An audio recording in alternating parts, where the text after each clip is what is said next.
We go straight to the Visual Edge IT hotline where we have the head football coach of Texas Tech University, Joey McGuire. Good morning, Coach. What's up, brother? Man, I love the intro music. Well, we're all about the big production here. Sometimes the content's a little thin, but we're all about the big noise. Hey, I love it. My first question for you is when you get your first look at the schedule, like when they come to you and say, "Hey, Coach, we got the schedule from the Big 12," what's the first thing that you look at or look for and go, "That's what I want to see"? Like this year, we had to play back-to-back road games, and so we do have a back-to-back road, but we have a bye in there between Utah and Houston. So I usually look back-to-back road games, and then the second being, in the state of Texas, and I know we get a little weather up here in Lubbock, but I always look, okay, what game possibly has a chance to be a really cold game, and how do I prepare the team for that? So that last game, West Virginia, is going to be a good chance. I mean, I hope it's snowing, and that stadium's packed, and we're playing for a meaningful game in late November. Coach, when you just look at the schedule quickly, I mean, what do you like and what do you don't like? I'm glad we got Utah early. We're both going to be putting in a new offense, so that's who's going to be prepared the best for that game. I'll tell you, a really tough stretch or a really tough back-to-back game is we go to Manhattan, Kansas, and then BYU comes here. Those are two really physical teams, so you're going to play back-to-back really physical teams.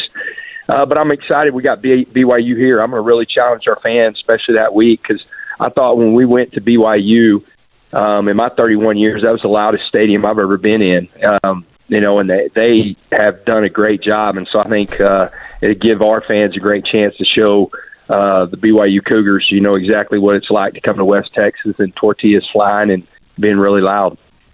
Probably wish you're playing K-State maybe a little bit earlier. It seems like they struggle early on and then figure out how to get it together as the season goes further.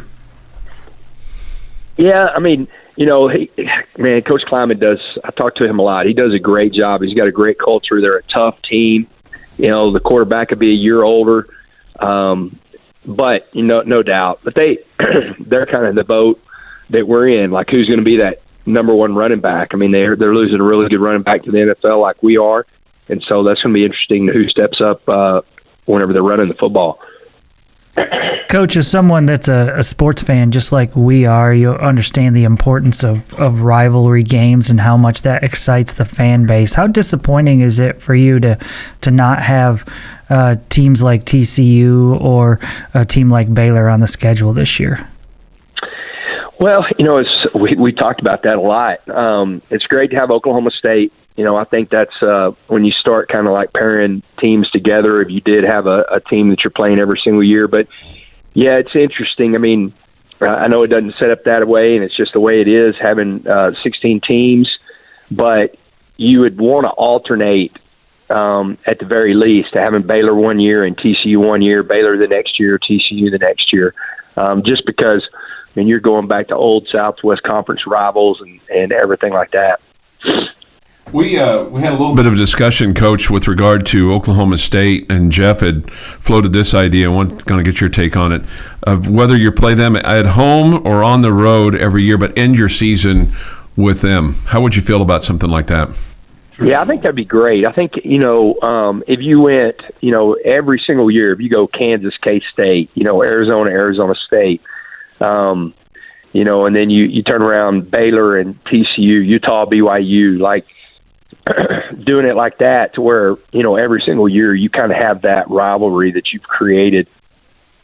Some are going to be natural rivalries. Some have been playing for a long time. And then you create them. Like if you wanted to go UCF and West Virginia, you're staying on that East Coast right there, Cincinnati, Iowa State, possibly in that right there. So it would be awesome to be able to do that.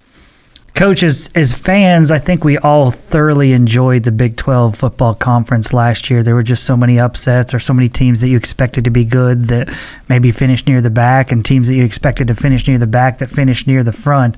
It was so much fun as a fan to watch those games. How much fun is it for you with the coaches, knowing that there's really good teams in the league and there's a lot of parity, and on any given Saturday, something crazy can happen?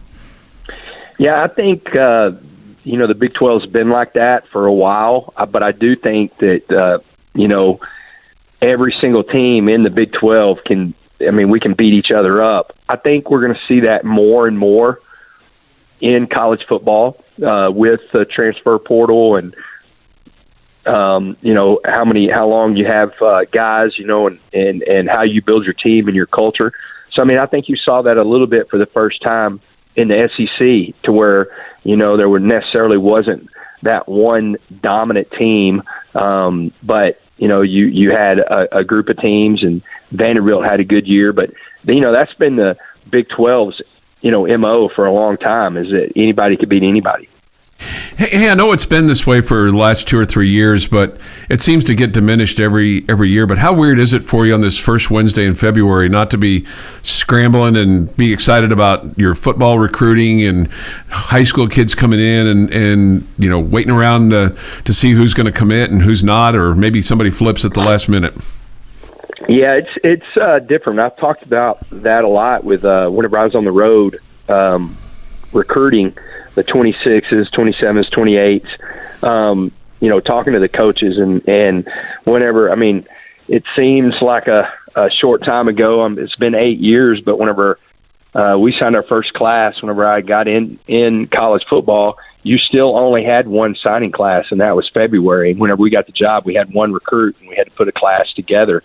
And so it is strange, but it's also, I'm not going to lie to you, it's nice to know that, we're not scrambling, that we did all the scrambling in December and in January, whenever it came to signing our class and signing our portal class. It's good to be able to take a deep breath. And we had a team run this morning at 6:30 and, focusing on that instead of, what scholarship papers are coming in today. Coach, the first thing that jumped out to me when I looked at the schedule is the fact that you have to play 7 consecutive weeks. You've already talked about the difficult stretch of playing at Kansas State and at home against BYU, and that's games 5 and 6 in that stretch. How difficult is that for a college football team to have to play 7 consecutive weeks? That is an interesting bye right before your last game. So, you wish that was, moved up maybe between Kansas State and BYU or something like that. Mm-hmm. It's going to be interesting. We do feel like that our depth is going to be one of the strengths of this team overall, all the way across the board in every position. So I think that's going to help. And then it's interesting, like perfect example.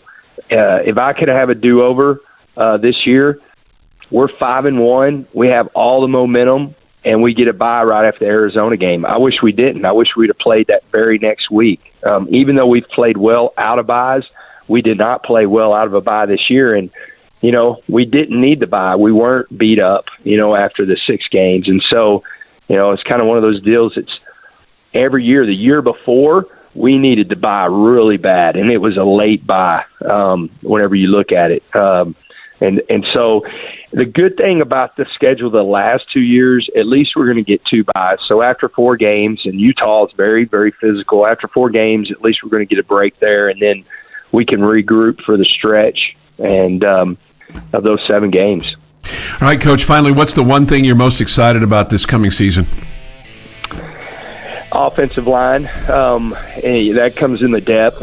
I really think it's going to be for the first time that we've been here that we're going to have real depth. We're going to have some really special players. And so, whenever people see Howard Sampson, he's 6'8", 353 pounds right now. And I'm sitting there looking around this morning in the run, and he's in the front. He's running great, but he's just such a huge man. And then Jacob Ponton, give you an idea where he's at. He started at left tackle against Arkansas, and he started about 287. Right now he's 305.